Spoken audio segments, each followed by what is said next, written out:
So when I decided to start writing these editorials as a regular thing, I did a lot of digging online looking for potential research topics. One of the first books I bought was the omnibus for Planetary. And boy howdy did I get it, this thing is a murder weapon ready to happen. But upon reading the first few chapters of the story, I'll admit, I didn't really get it. I didn't really understand what it was trying to do or where it was going, and it kind of fell to the wayside in favor of smaller books that weren't as intimidating. However, it was a video by Matt Draper called Planetary, Uncovering a Better World, that inspired me to give the book a second go. And by the way, if you haven't seen that video or that channel, give it a look-see. It's extremely well written and his work is consistently high quality. And upon reading it again all the way to completion, I feel much like the book's main lead, Elijah Snow, stuck in a fog knowing there's something right in front of your face that you just can't grasp until it hits you like a tidal wave. For those not aware of the book, Planetary was an ongoing series starting in April 1999 and went on until October 2009. The series was published under the Wildstorm label at DC Comics and was written by legendary comic book writer Warren Ellis, with art by John Cassaday. Planetary chronicles the adventures of a secret organization called, what else, Planetary, who calls themselves Archaeologists of the Impossible, meaning they trek down and discover the secret history of the universe, often touting the phrase, "It's a strange world, let's keep it that way." The book follows three central protagonists throughout its entire run. First up is the drummer, an eccentric hipster who has the power to talk to, control, and gain knowledge from nearby machines. Second is Shakita Wagner, the most traditionally superpowered individual of the three, capable of enhanced speed, strength, and senses. And completing our trio is Elijah Snow, the most recent recruit, who can manipulate the cold temperatures in his environment, but more importantly, is one of what the book refers to as century babies, a group of people who were born in January 1st, 1900. These century babies each show signs of radically reduced aging and many other naturally given superpowers. In each issue of the series, one or more of these three go and explore a different archaeological find, ranging from the scientific to the monstrous to the supernatural. But all of them are actually homages or reimaginings of various stories, characters, or genres in fiction that have been created over the past 100 years. Just as a few examples, one of the very first issues features an island filled with dead or dying kaiju monsters, while another issue tells an homage to the Lone Ranger, while another still presents a classic pulp story and an homage to Duck Savage. The list goes on and on. With each new issue, the art also changes and morphs to match whatever story genre is being discussed. This is done to further create the feeling of not only rediscovering these lost pieces of fictional history, but also preserving their very essence.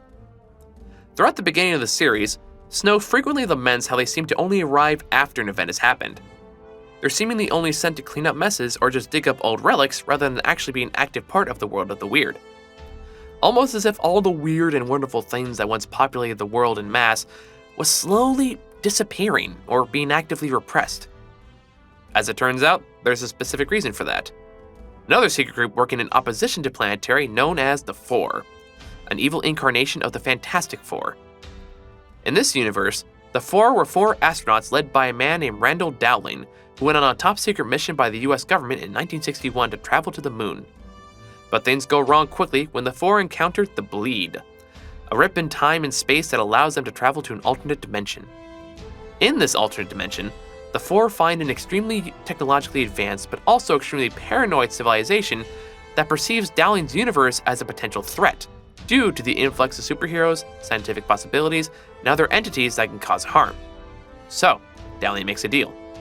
He and his companions will return to his Earth to begin dismantling anything that could prevent this alternate dimension from taking over in 50 years' time.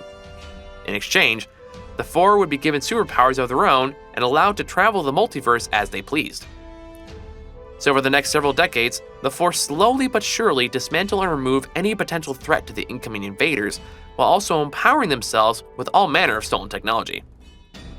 They use the stolen tech to conduct horrific experiments, slow down human progress, and generally commit horrific act after horrific act for seemingly no other reason but to flex their power and simply because they can. And as it turns out, the Four and Planetary have quite a history. About halfway through the story, it is revealed that Snow was actually the leader of Planetary for decades before having his memory removed by the Four when his organization became too much of a threat. Upon learning this, Snow declares war on the Four in order to not only break their grasp on the world, but also so they can obtain and repurpose all their technology to make the world better. Throughout his war, Snow was forced to draw from and exploit all he's learned from the various strange historical artifacts he's found over the past 100 years. In doing so, he begins to dismantle the Four's organization and ultimately Four itself. He immediately follows up by using his newfound resources to threaten and subdue the beings from the parallel universe, thus saving the world. With the Four officially gone, Snow is free to lead Planetary into showing the world all they discovered and all they can do with those discoveries, leading the world into a future brighter than anything they could have ever imagined.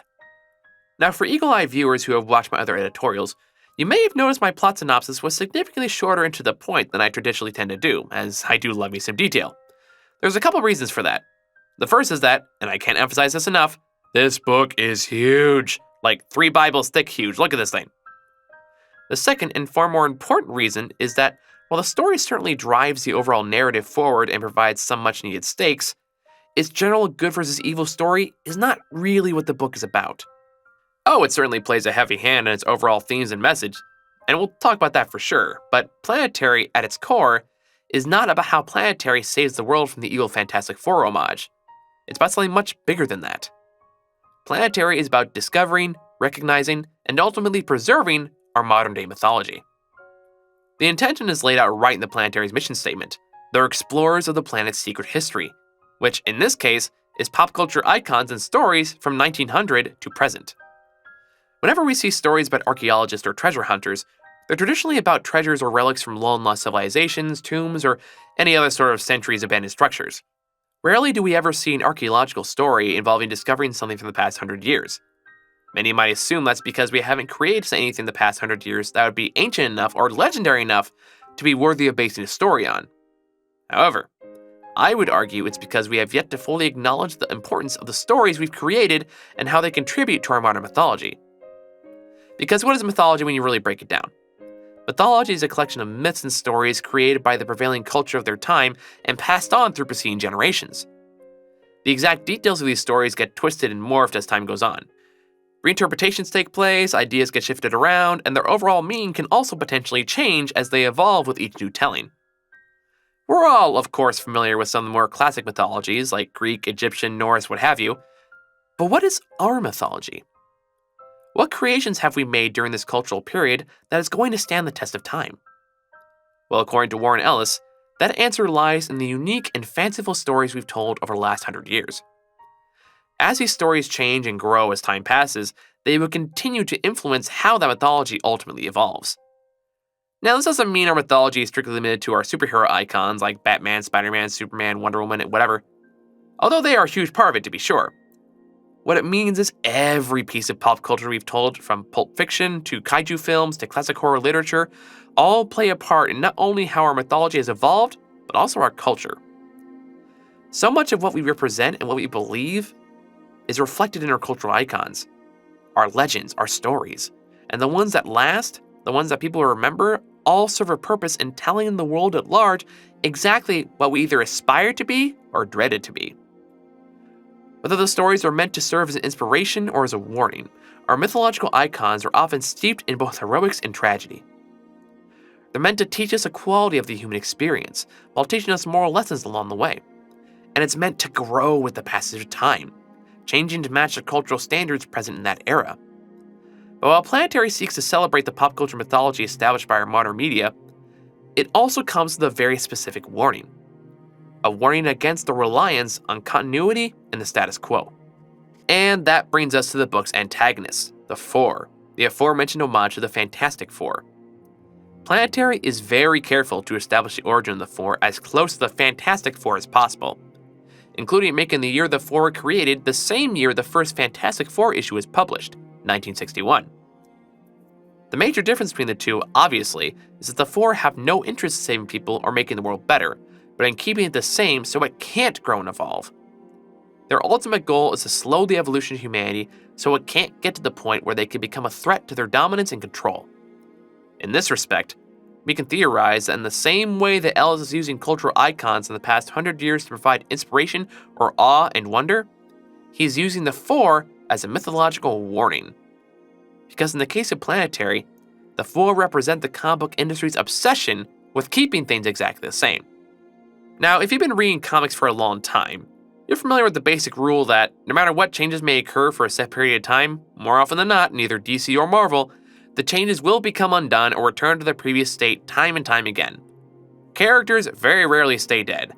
People who take over a superhero identity from another usually give it back. Every major universe change that they promise is permanent is usually reversed in a few years.